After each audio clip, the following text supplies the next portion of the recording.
Ladies and gentlemen, how's it going? Once again, I am your boy Nev from Nev's Tech Bits. Cancel Canada Day is a big deal on Twitter right now. I've heard a little bit about it being on the CBC. I haven't heard a thing about it being on Facebook. But then again, Facebook, it's easier to get into your own little bubble of your own little friends. However, on Twitter, you can see all kinds of stuff going on with the world and what people think. Now, the ideologicalness of Twitter seems to be far left, and these days it seems like everyone thinks that a bad person is a Nazi, and the opposite to a Nazi is a good person. Unfortunately, that is not the truth. If you can get so far left that you are also a bad person. But we're not here to talk about that today. What I want to do here is just document what is going on and what we're seeing. Like, let's not mince words. The Canadian government really did the Native kids wrong by letting the Catholics teach them, by ripping them from the arms of their mothers and fathers and then putting them in schools where Catholics taught them. I don't even need to get into the screwed up stuff that the Catholic Church has gotten into. Man, you can get so good that you become cancerous, and I think that the way the Catholic Church ended up becoming with the child abuse and with popes that would just be like, I didn't see anything, that needed to change, and I'm hoping it did. This latest Pope, Pope Francis, he seems to be good stuff. But let's not get into the politics. Let's just look at what is going on here. So a lot of people are posting right now that they don't really agree with Cancel Canada Day, but at the same time they're opening their eyes to some of the horrors that have happened in the past. At the same time, they're back in the day when these horrible things happened way back in the day. Even, I could argue, even more horrible things were going on with Native people in other places. For example, yes, Canada would rip these kids from their families' arms and put them in a horrible place, but at least they didn't outright shoot them and kill them right there like they did in some other places. And geez, you know what? Maybe I shouldn't say that. Maybe some of these people would prefer that they were just shot instead of enduring the horrors that they went across. You know, I should just shut up. I'm sorry. I should just be quiet and record what's going on, because as unimaginable as these things may be, these are the signs of our time. That's rough, but it's true. I have to say it. Cancel Canada Day. Up here, a little bit further, there was some, yeah, the Cancel Canada Day is so sad. I'm Ojibwe myself, and I love this country. We can't say the country is perfect. No country is absolutely perfect. And if they do think they're perfect, they're hiding things from you. Cancel Canada Day. What does it mean to be an immigrant settler? Now, one of the things that's definitely stirring up emotions within people is the George Floyd riots. We know that police can be jerks, and we know darn well that this stuff happens, and we've all uprose, even in Canada, in the States, of course. All over the world, we're holding riots because we all know that Black Lives Matter and that police can be really messed up, and we need to make a change. We need to change the mentalities of some outdated things. So, because of that, we are definitely on the far left of everything right now. I gotta say, this definitely doesn't represent Canadian cultures. We're multicultural. If we wouldn't be, we'd be a melting pot like they are in the States. This doesn't represent Canada. Now, here is a very powerful set of pictures that give you the idea of just what was going on. Children being ripped from the hands of their family. I don't know if anyone was actually flat out killed for this, but these are the signs of the time, the way it was.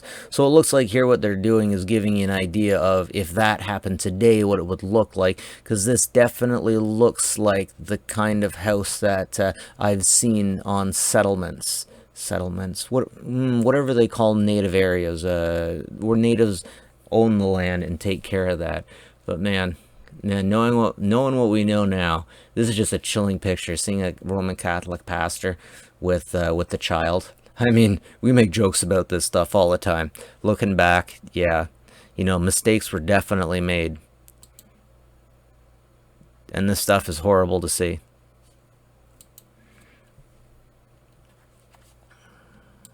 It's good to be able to take a look behind and realize the mistakes we made, but we definitely have to learn from them. And I do believe Canada has learned quite a bit from what they did. We've had apologies, we've had reparations, but seriously, man, when I think about some of the things that happened, is there anything that can be done to totally erase the past? Not erase it. We don't want to erase the past, because then we might be doomed to repeat it. At the same time, Canada has a bad habit of importing anger due to racism from the United States. I'm not saying there's no racism in Canada. I'm saying that a lot of racism that gets politicized in the States comes up here. I'm saying we don't have the problems in Canada that exist within the United States. But with all of our media coming from the States, we generally tend to think that we are just like them.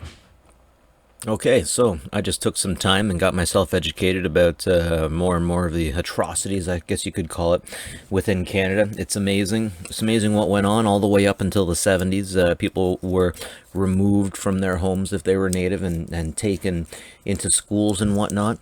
It's unfortunate that they had to be given to the Catholic system because, well, we don't even have to get into that. I'm not saying I was brought through a Catholic school and I didn't have any problems, but let's face it, there are issues with Catholicism and child abuse, which is really difficult for any of us to digest.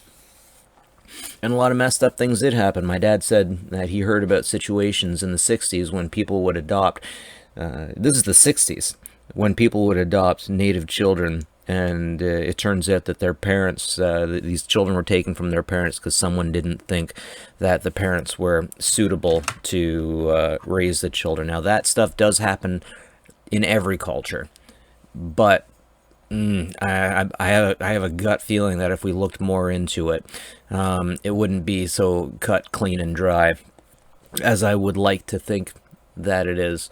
Now, these problems did happen a very long time ago, and there's a lot of nuance to this stuff. For one thing, I have Native friends who love the fact that they have Native heritage. And man, let's face it, if it wasn't for the Natives, North America, Canada, the USA, we wouldn't have any history at all. We don't have any history in North America compared to Europe. Man, if you live over in Europe, sometimes you dig up your backyard, and you find some cemetery from a Celtic, whatever, because man, people have been living in Europe for like thousands of years and stuff. We don't have that. If it wasn't for the Natives, we wouldn't have that at all. But one problem that we do run into with our idealism, and one thing I've been told by multiple friends who are Native, is that the Natives all lived in peace and harmony, and that absolutely is not true. When you read history, the Great Peace, Chigonsase, the reason why that story is important is because they brought together the different factions into a great peace. I believe it was 3 or 4 different groups that were at war with each other, that would kill each other, that would raid each other, steal women, and just horrible things. Let's face it, we're all human. Just because you're Native doesn't mean that you don't do things that other humans do in other cultures. I'll get you to look up Chigonsase. He had several daughters. He had a wife that was taken from him during a raid that he never seen again. I believe one of his daughters was taken and 2 died of sicknesses. So he thought this was screwed up, and he got together with 2 other individuals to make the Great Peace. So it's screwed up. Yeah, you want to know what? If you look at the history of any group in North America, I'm just thinking any group in North America, the history is going to be screwed up. I mean, in the United States, they got the same problems that we do in Canada. In South America, the conquistadors, they did a lot of messed up stuff to the tribes and whatnot that were down there. But at the same time, some of those tribes, they did have their own problem, like the human sacrifice that was going on down there. Seriously, check out the Aztecs. Check out the Aztecs. Check out how your world was around, let's say 1920 or 1880. Things were fricked up because the world was fricked up. We didn't live in a situation like we do now, where we're not cold, we're not hungry, and we have the ability to look around and see the mistakes that we've made in the past. I can't say that we should be forgiven for all of our mistakes. It definitely sucks. I think Cancel Canada Day is definitely a good way to look back at the horrible things that has happened in the past when it comes to the growing pains of every group. And it breaks my heart to hear some of these things that have happened.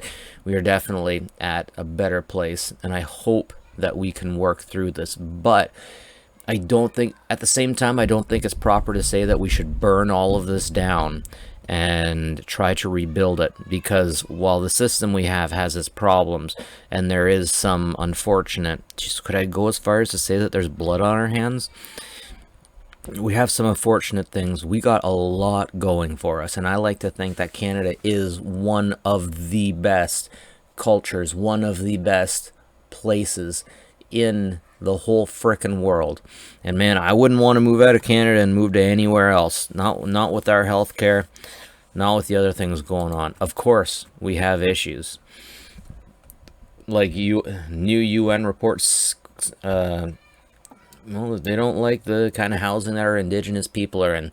That does suck. That absolutely sucks. But again, it opens us up to another question. Like, is it like, seriously, I'm asking a question, is it the Canadian government's responsibility to make sure that people have good houses wherever they are? I mean, I gotta admit, I'm ignorant as heck when it comes to this one, but like, when I have a house, I have to take care of it. I don't tell the government to take care of it. Oh my goodness, was this a home First Nations taken by Karen Pauls? Oh yeah, it would be a Karen. It would be a Karen. Okay, but what's really funny about this, what's almost artistic about this shed, is that they're getting satellite. They're getting satellite TV.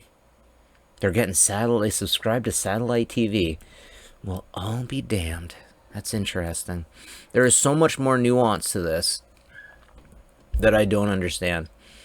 If there's anyone out there who wants to catch me on something about what I don't understand here, please do. Leave something in the comments. I want to know what I'm missing, because Lord knows with how much is going on here, I'm definitely missing something. And I appreciate to know, because I definitely don't know everything. But that's the situation. And Canada. Defund the RCMP.